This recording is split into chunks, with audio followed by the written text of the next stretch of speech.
Nabi Sulaiman hidup dan membangun istana di Pulau Jawa. Bagaimana kisahnya? Stay tune terus only on Sikonspi.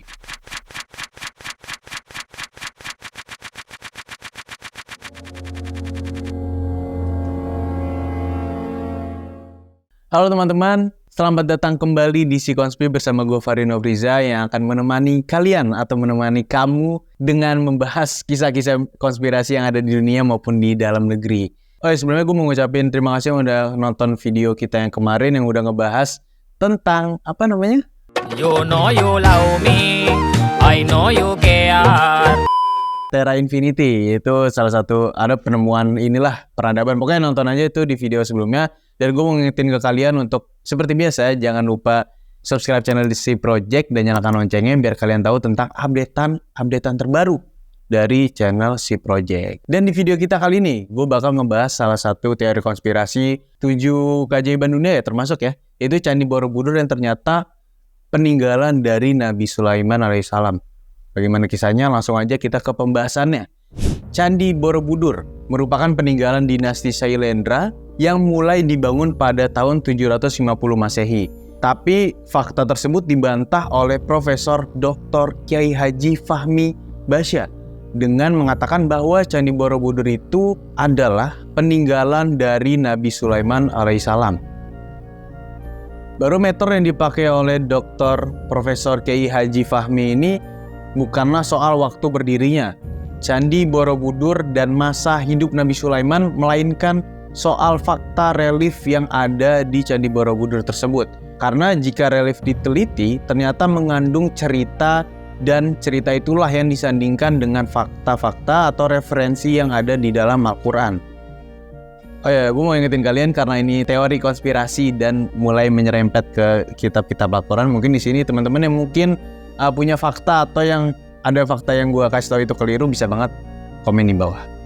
Ayo kita lanjut ke pembahasan berikutnya.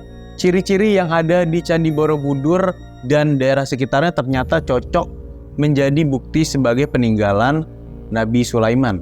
Seperti diceritakan dalam Al-Quran, diantaranya mengenai hutan Saba atau negeri Saba, makna Saba, nama Sulaiman, dan buah Majapahit. Dipindahkannya istana Ratu Saba. Jadi wilayah kekuasaan Nabi Sulaiman dan bangunan yang tidak terselesaikan oleh para jin, tempat berkumpulnya Ratu Saba, patung kematian Sulaiman, dan lain-lainnya. Pertama, tentang tabut.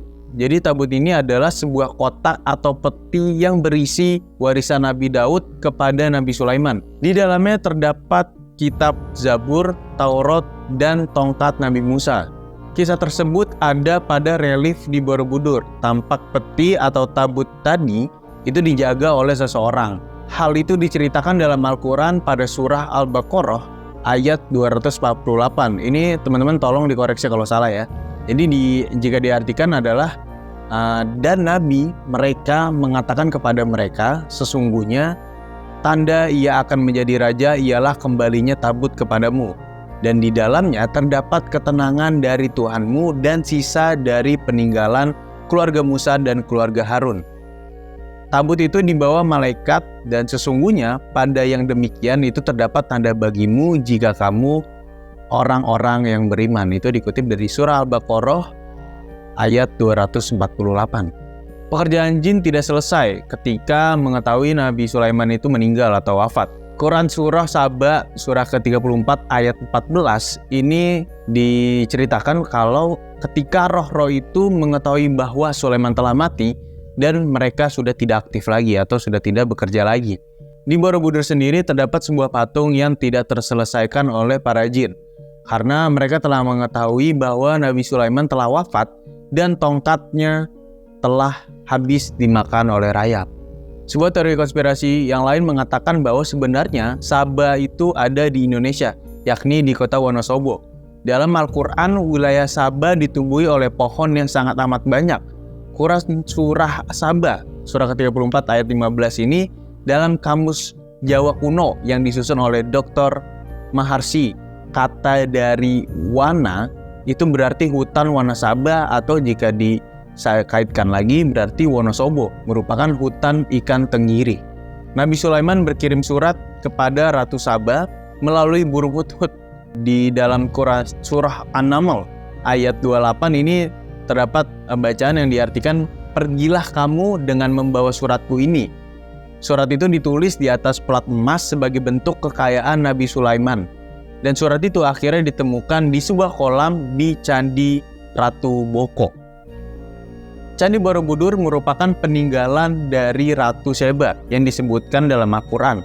Bukti bahwa Borobudur itu merupakan peninggalan Ratu Seba terletak pada 40 bukti tertulis yang akurat.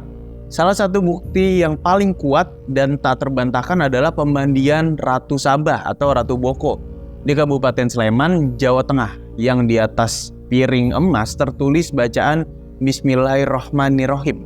Nabi Sulaiman diyakini hidup pada abad ke-9 sebelum Masehi atau sekitar 959 sampai 931 sebelum Masehi atau sekitar 3000 tahun yang lalu.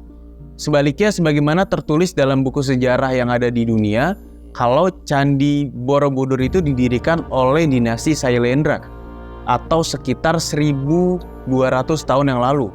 Oleh karena itu, jika mengacu pada buku sejarah, mustahil Borobudur atau Candi Borobudur merupakan peninggalan dari Nabi Sulaiman. Jarak waktu antara keduanya terlalu jauh, sedangkan Sailendra sendiri hidup setelah era Masehi. Namun pengukuran Dr. Fahmi Basya bukanlah waktu, karena sulit untuk menentukan waktu pasti dari artefak yang berusia berabad-abad. Barometer bagi Fahmi atau Dr. Fahmi adalah kelegaan yang dirasakan di Borobudur. Sebab kalau kita cermati, ternyata relief-relief tersebut mengandung sebuah cerita, dan ceritanya tersebut disejajarkan dengan fakta rujukan dari Al-Quran. Itulah tadi beberapa fakta atau teori-teori konspirasi tentang Candi Borobudur yang ternyata merupakan peninggalan dari Nabi Sulaiman. Mungkin dari kalian ada fakta atau teori-teori tambahan tentang teori konspirasi seputar Candi Borobudur, bisa banget komen di bawah. Atau mungkin ada teori yang gue sampaikan ini salah dan bahkan keliru, bisa banget kalian koreksi dengan cara komen di bawah. Seperti biasa, sebelum kalian meninggalkan channel ini, gue mau ngingetin kalian untuk jangan lupa like video ini dan share ke teman-teman kalian, dan jangan lupa subscribe channel Si Project dan nyalakan loncengnya biar kalian tahu tentang updatean terbaru dari channel Si Project. Dan gue mau ngingetin ke kalian juga untuk jangan lupa follow Instagram dari Si Project, itu di @si.project_. Di situ ada link tree-nya yang akan menghubungkan kalian dengan konten-konten kita yang lainnya. Ada Spotify, di Si Podcast, ada TikTok kita, ada YouTube dan lainnya. Yeay, tepuk tangan. Ada backsound. Oke, sekian video kita kali ini. Gue Fahri Nofriza, sampai jumpa di next episode. Bye-bye. Terima kasih untuk yang sudah nonton video ini, dan jangan lupa like, comment, and subscribe. Oh iya, jangan lupa buat nonton video kita selanjutnya. Oke, thank you. Kacau emang nih Si Project.